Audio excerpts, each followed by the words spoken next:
पास ऐसे सबूत हैं कि जिस पे जांच की जा सकती है? आप नाम ले रहे हो फलाने का, इसका, ऊंचा, ये वो, है क्या सबूत आपके पास? कोई सबूत हो तो एसओजी को दे दीजिए। अगर वो जांच नहीं करे, जांच की जांच बदलना की मांग अगर आप करते हैं तो बिल्कुल वाजिब है। आप राजीव गांधी सर्किल के बाबत बात कर रहे हैं। 17 साल से ये संस्था काम कर रही है, 17 साल से। एक बार भी आप बता दें कि एक आदमी भी कभी किसी क्राइम में ये पकड़ा गया हो, इसका एक भी बार बता दें। आपने बताया कि प्रदीप पाराशर को किसी मामले में सजा हो गई। किस मामले में सजा हो गई ये बता दो, ये बता दो, बताओ आप, बताओ। जबरदस्ती अपन यहां पर बात उधर साहब, प्रदीप पाराशर को तो पहले सजा हो चुकी है। कुल मिलाकर के मैं जो समझा हूं कि सीबीआई से जांच करने का मुख्य उद्देश्य आपका यह है कि वो आए, यहां के स्ट्रांग रूम सील कर दे, यहां के दफ्तर सील कर दे, यहां का सब कुछ कर दे, यहां के बोर्ड के दफ्तर को सील कर दे और सील करके दिल्ली बैठ जाए। क्यों? वो कैसे करेगा? वो करेगा इसलिए कि सब लोग, कि सीबीआई के लिए सुप्रीम कोर्ट तक ने क्या कहा। सुप्रीम कोर्ट के जस्टिस जो रव आज जो चीफ जस्टिस हैं, उन्होंने कहा सीबीआई तो पिंजरे का तोता है।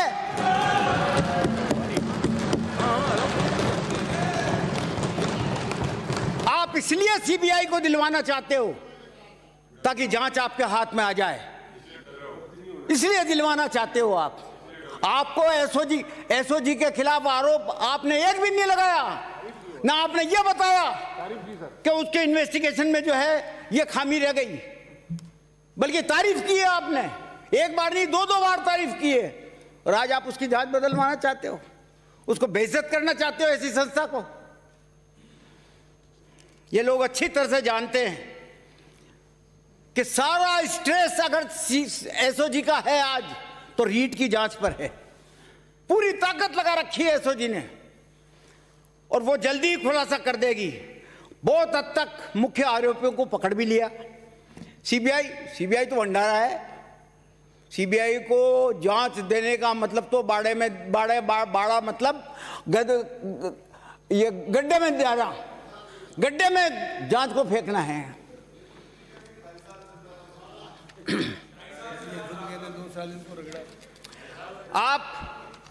आपके समय की बात बता रहा हूं। आज तो आप कहते हो कि साहब सीबीआई को दे दो। आपके समय, बीजेपी के समय पेपर लीक के कुल 25 मुकदमे दर्ज हुए, जिसमें वो जांचें आपने एसओजी को क्यों दी? अगर एसओजी बेईमान संस्था है, कार्यकुशलता उसकी ठीक नहीं है, तो एसओजी को क्यों दी आपने जांच? सीबीआई को देते। आरएस का एग्जाम 2014, आरजेएस का एग्जाम 2014, एलडीसी का एग्जाम 2014, राजस्थान यूनिवर्सिटी के एग्जाम के 7 मुकदमे 2017, जेल प्रेरी परीक्षा के 2 मुकदमे 2018, ये सारे के सारे आपने एसओजी को दिए। क्यों दिए एसओजी को अगर बेकार संस्था थी? रीट के 16 और 18 में जो रीट के 2 पेपर लीक हुए, एसओजी को नहीं देकर के आपने साधारण पुलिस से जांच करवाना उचित समझा। एसओजी तक को नहीं दिए। रीट के 16 और 18 में रीट के 2 पेपर आउट हुए और जांच कौन कर रहा है? कोतवाल घासीलाल।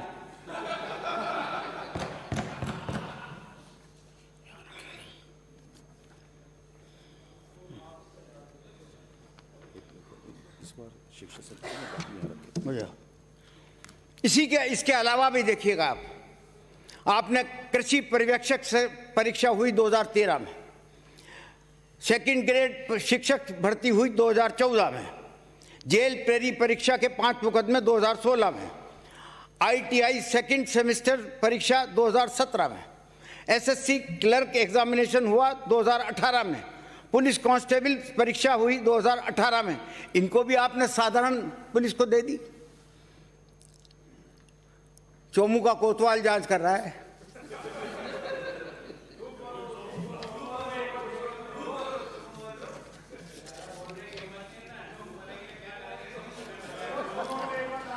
ये बात तो अभी कल्ला साहब ने बता ही दिया। केंद्रीय सरकार तक ने उनकी तीन बार जो है क्या नाम है पेपर आउट हुए, 3 बार। सिर्फ 1 बार सीबीआई को दी, जिसका आज तक फैसला नहीं हुआ सीबीआई के द्वारा, आज तक उसका इन्वेस्टिगेशन पूरा नहीं हुआ। उन 2 मामलों में क्यों नहीं दी? सारी उन्होंने बता भी दिया, आपने बता दिया, उत्तर प्रदेश, हरियाणा, उत्तराखंड वगैरह वगैरह वगैरह सब कुछ। मैं तो एक बात निवेदन करना चाहता हूं कि खीमसर से आने वाले माननीय सदस्य के बड़े भाई जो आज सांसद हैं, हनुमान जी बेनीवाल, उन्होंने लोकसभा में एक सवाल उठाया। उसका सवाल का जवाब दिया डॉक्टर जितेंद्र सिंह जी ने, जो कि उस वक्त प्रधानमंत्री कार्यालय में राज्य मंत्री थे। उन्होंने पूछा कि पिछले 10 वर्षों में दिल्ली पुलिस विशेष, मतलब वही सीबीआई की से जांच करवाने की सिफारिश कितने मुकदमों में की गई? कुल मिलाकर के उन्होंने जवाब दिया कि साहब 12 मुकदमे सीबीआई को भेजे गए पिछले 10 वर्षों में। 12 में हालत क्या रही कि 10 तो उन्होंने पंजीकृत किए, रजिस्टर किए, और कुल मिलाकर के 37 मुकदमे दायर किए 10 में से, अलग अलग आदमी को अलग अलग, जिसकी डिटेल उन्होंने ये बताई कि जांच चरण में तो इन्वेस्टिगेशन में तो सिर्फ 2 हैं और बंद कर दिए 7, 10 में से 7 तो बंद ही कर दिए उन्होंने, सीबीआई ने। और विचारण चरण पर जो है, मतलब ट्रायल स्टेज पे है 27 और दोष मुक्त कर दिया 1। कुल मिलाकर के मतलब 10 साल में 12 मुकदमे दिए, 10, जिसको सिर्फ 10 को रजिस्टर किया, 7 में तो क्लोजर ही दे दिया। तब क्या विश्वास करें इस पर? इसी तरीके से उत्तर प्रदेश का मामला लेंगे। यहां पर कुल मिलाकर के बैठे शायद 25 लाख, कितने बैठे थे? 20 लाख। इम्तिहान में कितने बैठे? 20,52,000। अच्छा। उत्तर प्रदेश शिक्षा पात्रता परीक्षा 2021 का पेपर परीक्षा शुरू होने के ठीक पहले मथुरा, गाजियाबाद और बुलंदशहर के कई व्हाट्सएप ग्रुपों पर पेपर वायरल हो गया। परीक्षा 28 नवंबर 2021 को होनी थी और उसी दिन पेपर आउट हो गया। इसकी जांच अपोजिशन चिल्लाता रहा, लाल टोपी वाला चिल्लाता रहा, कांग्रेस चिल्लाती रही, सब कुछ चिल्लाते रहे कि सीबीआई को दे दो, सीबीआई को मत दो, लेकिन जो है इससे इस दूसरी संस्था को दो, लेकिन उस दूसरी संस्था को भी नहीं दिया। दिया किसको? STF को, स्पेशल टास्क फोर्स, SIT नहीं बनाई, ये उसको दे दिया। 21 लाख लोगों ने फार्म भरे थे, उसमें 21 लाख, यहाँ 24-25 लाख का 20,52,500। आप जो बार बार कह रहे थे कि बेरोजगारों को, ये राजस्थान का है, उत्तर प्रदेश के बेरोजगारों के लिए भी शायद आपके दिल में दर्द होगा। और आम तौर पर सुप्रीम कोर्ट अक्सर बड़े मामलों में स्पेशल इन्वेस्टिगेशन टीम का गठन करती है। मांग की जाती है कि सीबीआई को दे दो, उन्होंने कहा नहीं, सीबीआई को नहीं देंगे, SIT गठित करेंगे। चाहे पेगासस का मामला हो, चाहे आपका क्या नाम है लक्ष्मीपुर खीरी का मामला हो, कोई सा भी मामला हो, वो सीबीआई को नहीं देते। महाजन जानते ना, SIT गठित की। सरकारी एजेंसियों की रिपोर्ट में पूरा न्याय नहीं मानते। वो साफ साफ कहते हैं कि सरकारी एजेंसियों के द्वारा जांच में हमेशा कमी छोड़ दी जाती है। इसीलिए SIT गठन कई मामलों में राज्य और केंद्र सरकार, राज्य सरकार भी करती है, केंद्र सरकार भी करती है। सुप्रीम कोर्ट का राज्य सरकार द्वारा बनाया गया विशेष जांच दल में आमतौर पर एक अवकाश प्राप्त जज नियुक्त किया जाता है, जो इस विशेष जांच दल का अगुवाई करता है वो अकेले भी हो सकता है और उसके साथ कुछ सदस्यों की नियुक्ति भी हो सकती है। इसे ऐसी विशेष एजेंसी माना जाता है जो किसी के दबाव में आए बगैर हाई प्रोफाइल मामलों और लोगों के खिलाफ जांच का काम कर सकती है। ये विशेष दल अधिकार संपन्न होते हैं, उनकी जांच में हस्तक्षेप करने का अधिकार किसी के पास नहीं होता। ये दल जांच एजेंसियों और प्रशासन के साथ जांच के मामलों में सूचनाओं का आदान प्रदान भी करते हैं। आप यही देखिए, पूर्व गृह मंत्री थे केंद्र में स्वामी चिन्मयानंद, केस पर सुप्रीम कोर्ट के आदेश पर योगी सरकार ने एसआईटी, सुप्रीम कोर्ट ने आदेश दिया यूपी सरकार को कि एसआईटी गठित करो। एसआईटी गठित करनी पड़ी किसी रिटायर्ड जज की अध्यक्षता में। 84 के दंगों की जांच सुप्रीम कोर्ट ने कहा कि नहीं, सीबीआई से नहीं कराएंगे, हम एसआईटी से करवाएंगे। ये तो रेपुटेशन है सीबीआई की, और आप सीबीआई के पीछे पड़े हुए हो, सब सीबीआई को दे दो, क्योंकि आपके मन में कुछ और ही बात है, और ही प्लानिंग है, जो मैं बता चुका हूं आपको। कालाधन जांच के लिए बहुत मामला चला था, कालाधन जांच के लिए भी जो है एसआईटी का गठन किया गया सुप्रीम कोर्ट के द्वारा, और गुजरात के दंगों में के भी सुप्रीम कोर्ट के आदेश से ही एसआईटी का गठन हुआ। पहले पेपर का आता हूं, आप भी उस वक्त मंत्री थे, भैरव सिंह जी के टाइम पे मंत्री थे, शिक्षा मंत्री थे आप, शायद मुझे ध्यान ऐसा आ रहा है, और माननीय उपनेता महोदय उस वक्त हेल्थ मिनिस्टर थे, है ना। जेसी बोस छात्रावास में बलात्कार का मामला हुआ था। हम लोगों ने, कांग्रेस के सदस्यों ने जोर मामले को उठाया था, और बहुत गंभीरता के साथ जो है इस मामले पर जो है सदन में काफ़ी चर्चा भी हुई। लेकिन एक चर्चा चली कि रोहतास जी, जो उस वक्त आपके साथ ही मंत्रिमंडल के सदस्य थे, रोहतास शर्मा जी के लड़के के कारण अनुसंधान नहीं हो पा रहा, क्योंकि उनके लड़के का नाम आ गया उसमें चर्चा में। जब इस प्रकार से चर्चा चला करके उस मामले को हाई कोर्ट ने सीबीआई में दे दिया, और आज मैं कहता हूं कि वह मामला, ये भैरव सिंह जी कह रहे हैं, आदरणीय भैरव सिंह जी के वर्ड बोल रहा हूं मैं आपको इन्वर्टेड कोमास में, कि आज मैं कहता हूं कि अगर वह मामला सीबीआई में नहीं जाता तो वह जो शिवानी का कांड हुआ था, इस कांड को लेकर के इस प्रकार के अपराधियों के खिलाफ राज्य सरकार सख्त से सख्त कार्रवाई कर सकती थी, लेकिन वह नहीं कर पाई। इसलिए नहीं कर पाई कि उस मामले में सीबीआई की जांच चलेगी, जांच चल रही। आज जब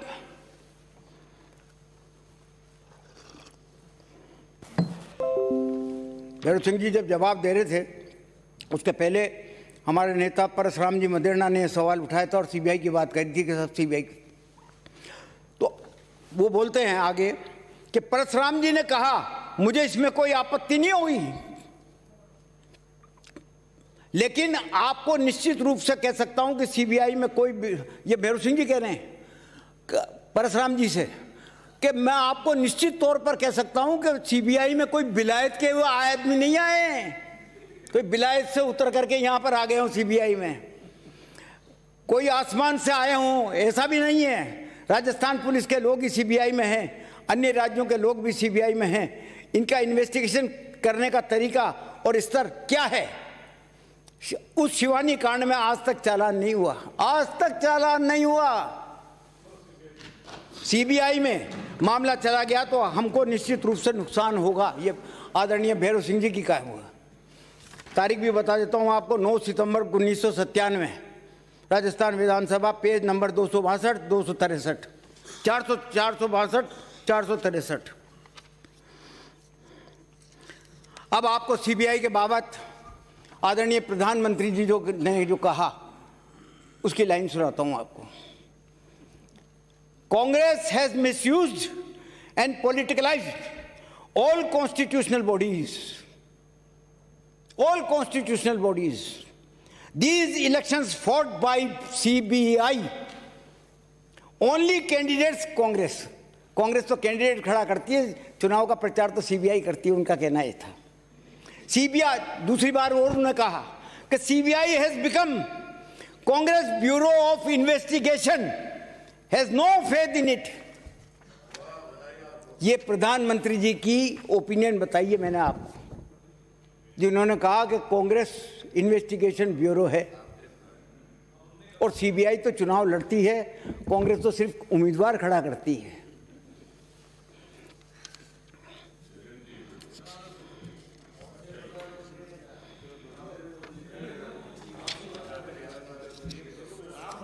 ये देखिए आप, प्रधानमंत्री जी का फोटो है, ये उसमें क्या है? आप जो बता रहे हो वो कागज मुझे दे दो और मेरा कागज ले लो। ये आपके पास रहेगा, आप अपने ड्राइंग रूम में लगा देना इसको।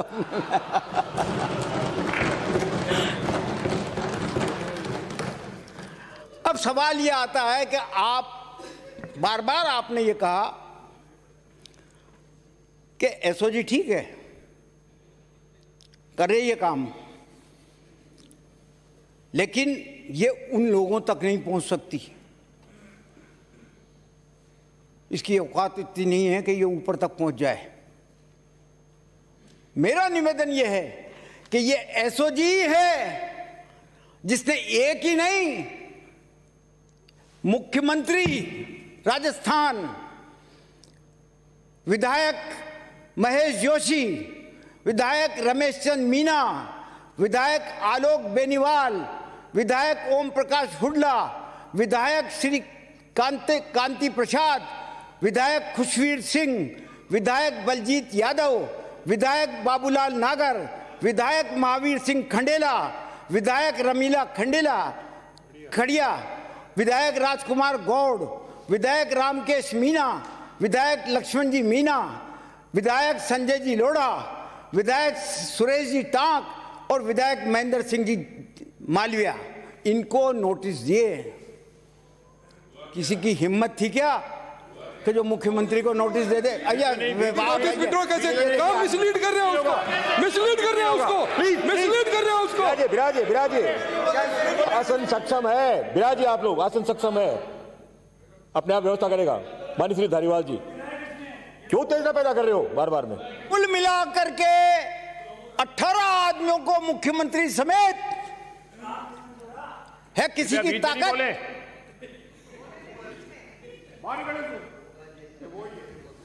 एसओजी ने नोटिस चार्जशीट दी, हबीब खां के खिलाफ चार्जशीट पेश हुई, हबीब खां गोरान, विधायक भंवरलाल जी और केंद्रीय मंत्री गजेंद्र सिंह शेखावत के खिलाफ भी केस रजिस्टर किया। इस पे एतराज हो सकता है आपको, लेकिन किया। राजीव रंजन आईएएस को मुलजिम माना, हाईकोर्ट से जमानत हो गई वो बात अलग है, लेकिन उनको उसको तक तो मुलजिम माना और तफ्तीश जारी है। बड़े बड़े काम किए हैं एसओजी ने। फिर वही बात है, बीच में नहीं बर्दाश्त तो होती नहीं है ना। माननीय उपनेता महोदय, आप तो काफी वरिष्ठ एमबी एजुकेट होते हैं आपसे, आप क्यों बीच में बोल रहे हो? नहीं, सुनिए आप कृपया धैर्य से सुनिए।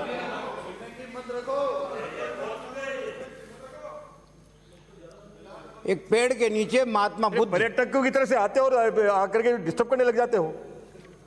एक आसन में बैठ, सदन में बैठते नहीं, पर्यटक की तरह से आते हैं और जब सदन चल रहा होता है उसे बीच में आप अपनी बात करते हैं। माननीय श्री धारीवाल जी बोल रहे हैं, उन्हें बोलने दे, सक्षम है वो धारीवाल जी, आपकी जरूरत नहीं पड़ेगी मदद की उनको।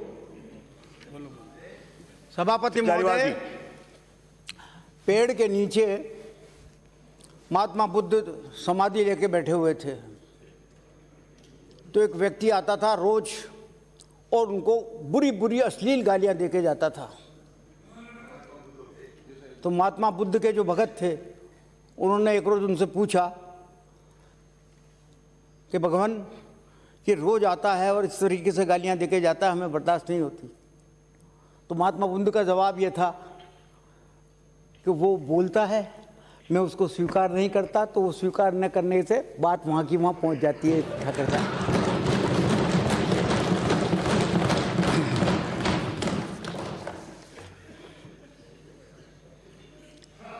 अब ये रीट का आयोजन राज्य सरकार के द्वारा निर्धारित एजेंसी माध्यमिक शिक्षा बोर्ड अजमेर के द्वारा कराया जाता है, तो सभी जानते हैं आप।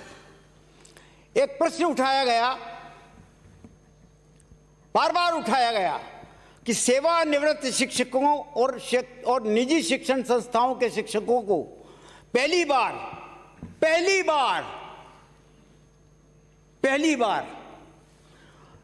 बार बोर्ड ने जिला समन्वय कोऑर्डिनेटर कहते हैं ना, हाँ, डिस्ट्रिक्ट कोऑर्डिनेटर और सह समन्वय सह को क्या कहेंगे,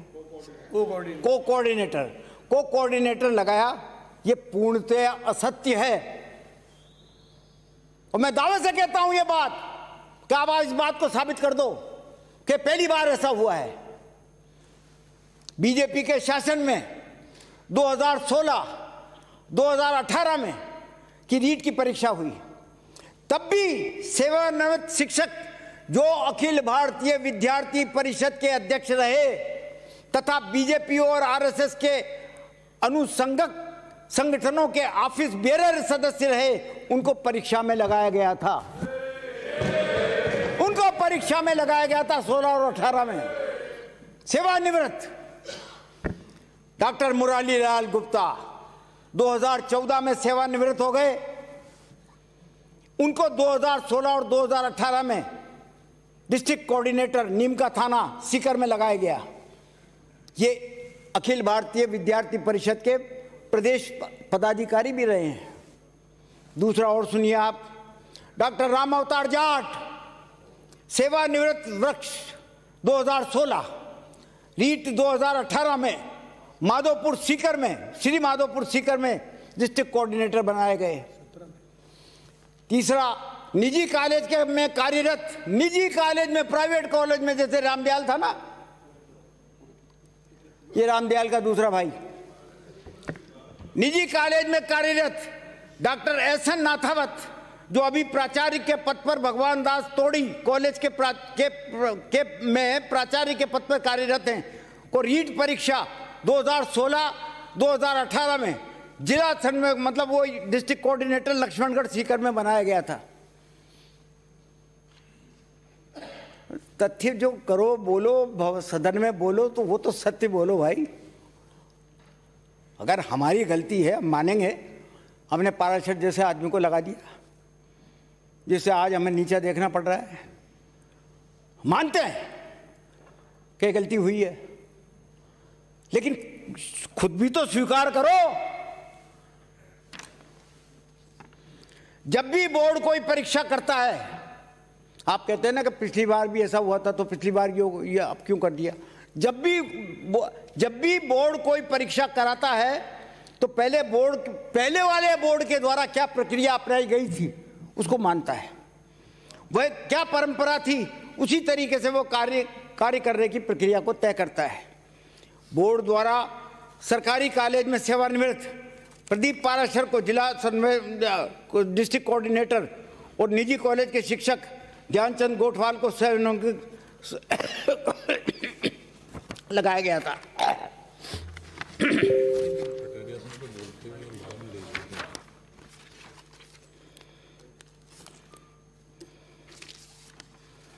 ये हो सकता है, मैंने पहले भी स्वीकार किया है, ये हो सकता है प्रदीप पाराशर संगठन का सदस्य है, किंतु एक व्यक्ति के वजह से आप पूरे संगठन को बदनाम नहीं कर सकते। एक व्यक्ति के वजह से राजीव गांधी सर्किल क्या क्या काम किए हैं उसने, कितनी सेमिनार, कितनी वेबिनार की है, किस तरीके के काम जो किए हैं, इतिहास में लिखने काबिल हैं। बोर्ड का एक स्वायत्तशासी संस्था, वो स्वतंत्र और निष्पक्ष। बीजेपी के नेताओं का यह आरोप कि आरजीएस के लोगों को रीट ड्यूटी में क्यों लगाया गया, उसके मैं बता चुका हूं।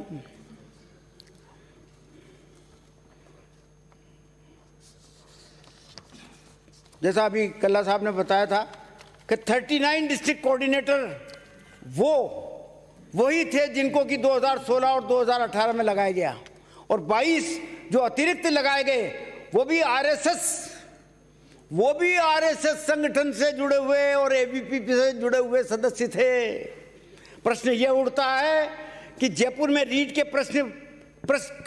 जयपुर में आपने बार बार यह सवाल उठाया कि जयपुर में क्यों रखा गया। जयपुर में रीट के प्रश्न का पत्र शिक्षा संकुलन में ही क्यों रखे गए, जबकि अन्य जगह कोषागार और उपकोषागार में रखे गए? ये सही नहीं है। पहले भी और अब भी रीट के प्रश्न अन्य जगहों पर रखे गए थे। प्रश्न पत्रों की संख्या अधिक होने के कारण उपकोषागार में जगह नहीं थी। जैसा बता दिया आपको कि 5 स्थानों पर इस प्रकार से हुए, पुलिस गार्ड की व्यवस्था की गई थी, सब कुछ। अब मैं आपसे ये निवेदन करना चाहता हूं कि किसी संस्था को आप एक व्यक्ति के द्वारा किए गए काम पे पूरी संस्था को बदनाम करना चाहो, तब तो फिर आपकी आरएसएस तो बदनाम हो चुकी। निम्बाराम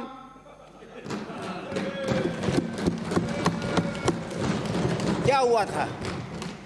259 करोड़ रुपए का पेमेंट बीवीजी को दिलाने के लिए 20 करोड़ रुपए क्या नहीं मान गए? फिर ये देख लो आप, तो फिर देख लो जिस प्रकार की बचकानी बात कर रहे हैं, ये यही चाहते हैं, आपको सुनना पड़ेगा। यही चाहते हैं कि ऐसी बात करें, जो भी मामला जांच में है तो न्यायालय में इन्वेस्टिगेशन। बिराजी एक मिनट बिराजी, आप न्यायालय में विचाराधीन नहीं है। बिराजी आसन को अपनी व्यवस्था देनी चाहिए। बिराजी आप न्यायालय में विचाराधीन है। प्लीज सेव करिए, प्लीज सेव करें। दोनों पक्षों की तरफ से आप लोगों ने नाम लिए, आपने भी शुरुआत की, नाम ले लेकर के आपने शुरुआत की। मैंने आपको नहीं टोका, क्योंकि ये आसन की व्यवस्था है। माननीय अध्यक्ष महोदय ने व्यवस्था दी है कि माननीय नेता प्रतिपक्ष राजेंद्र जी राठौड़, सतीश जी पूनिया और बेनीवाल साहब बोलेंगे। आपको मैंने बीच में इंटरव्यू किया, आप लोगों ने सबके नाम लिए आपने, जबकि आप इस परंपरा को जानते, आपसे ज्यादा और कौन जानेगा। जो व्यक्ति सदन में अपना रिप्लाई नहीं दे सकता, आप उस पर आरोप नहीं लगा सकते। मेरे से ज्यादा कौन जानेगा आपको इस बात के लिए? लेकिन आप लोगों ने नाम लिए, बाकायदा नाम लिए। ये चोरी में पकड़ा जाता, ये उसमें पकड़ा जाता, ये उसके टाइम पे हुए, उसके टाइम पे हुए। मैं व्यवस्था देता हूं कि माननीय अध्यक्ष महोदय स्वयं इस पर निर्णय करेंगे कि जो भी नाम इधर उधर से लिए हुए हैं, माननीय अध्यक्ष महोदय इस पर व्यवस्था करेंगे। और जो नाम आपने लिए, एक भी पक्ष इधर से नहीं बोला। अब ये जो भी कुछ आप कह रहे हैं, आप शांतिपूर्वक सुने। बड़ी मुश्किल से आज सदन जो है व्यवस्थित हुआ है, सदन पे सार्थक चर्चा हो रही है। सदन पे चर्चा होने दें, तथ्य के सामने आने दें। आज को अंतिम बात तो है नहीं कि आप अपनी बात करके यहाँ से चले जाएंगे। कि सदन चलेगा, आपस में चर्चा होगी, संवाद होगा, तभी कोई सार्थक परिणाम निकलेंगे। मैं आप सब अनुरोध करता हूँ, माननीय अध्यक्ष महोदय की तरफ से व्यवस्था थी 2 घंटे की, 2 घंटे से ऊपर हो गया क्योंकि बीच में जो है कुछ व्यवधान रहे। अब कृपया आप जो है व्यवस्थित सदन चलने दें। माननीय कटारिया साहब। सभापति महोदय, मैं जिस विषय पर बार बार आपसे आग्रह कर रहा हूँ, ये जो आपने जयपुर में शिक्षा संकुल में जिन 4 लोगों को आपने लगाया, उस लगाने का आदेश निकालने वाला व्यक्ति कौन था? एक सारी 32 जगह पर तो आपने प्रशासनिक अधिकारी और पुलिस को भी उनकी रक्षा के लिए लगाया था।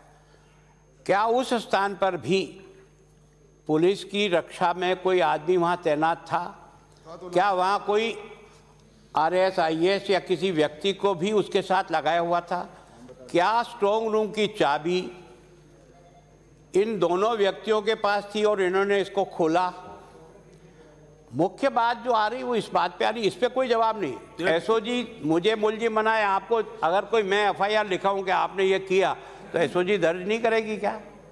दर्ज करने के बाद वो एसओजी जांच में कहां तक पहुंचती है वो एसओजी का काम है।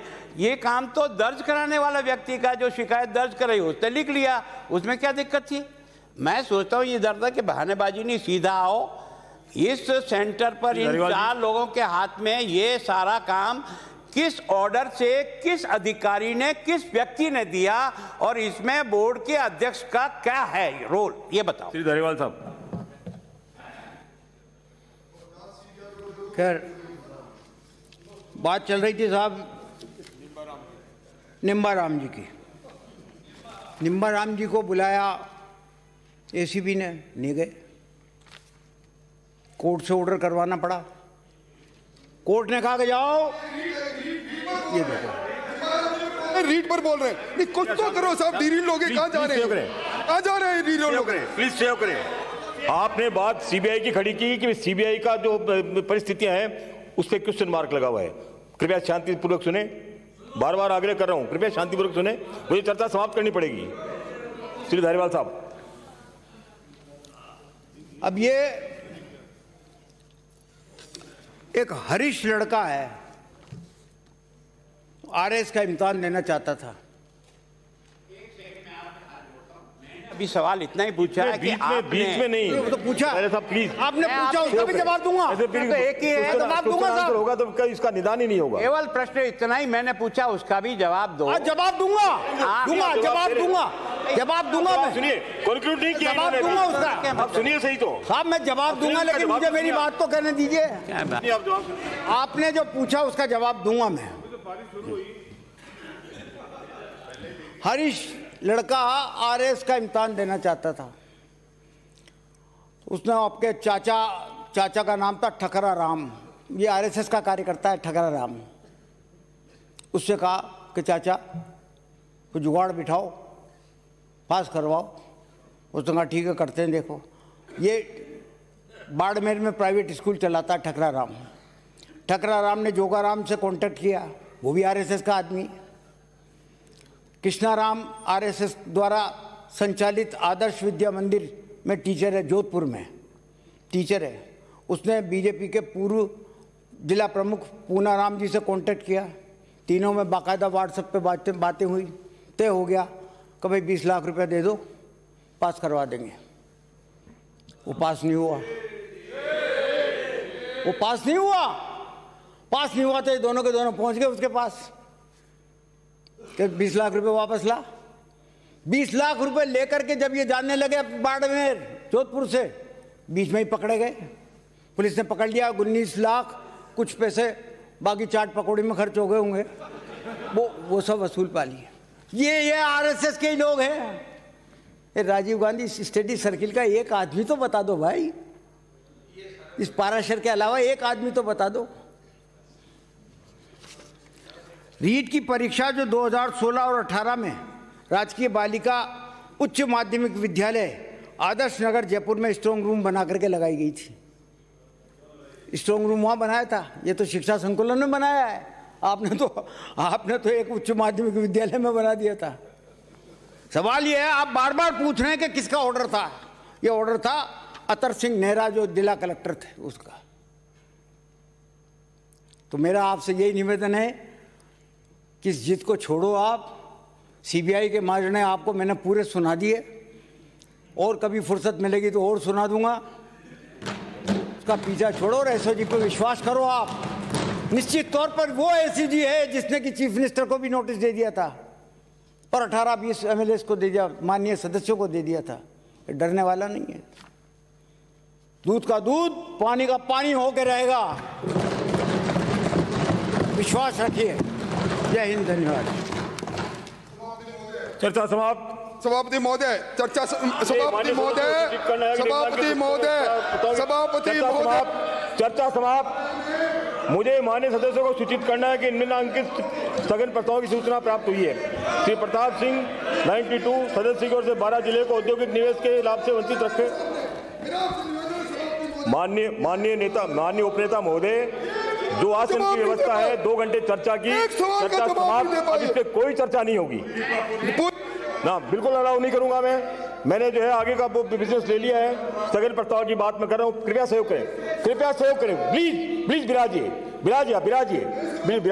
प्लीज सहयोग करें। आप लोगों की ये व्यवस्था थी, आसन के आपके बीच में चर्चा हुई, चर्चा में निर्णय हुआ कि 2 घंटे की चर्चा होगी। आप भी बोलिए और मैंने आसन ने व्यवस्था दे दी। चर्चा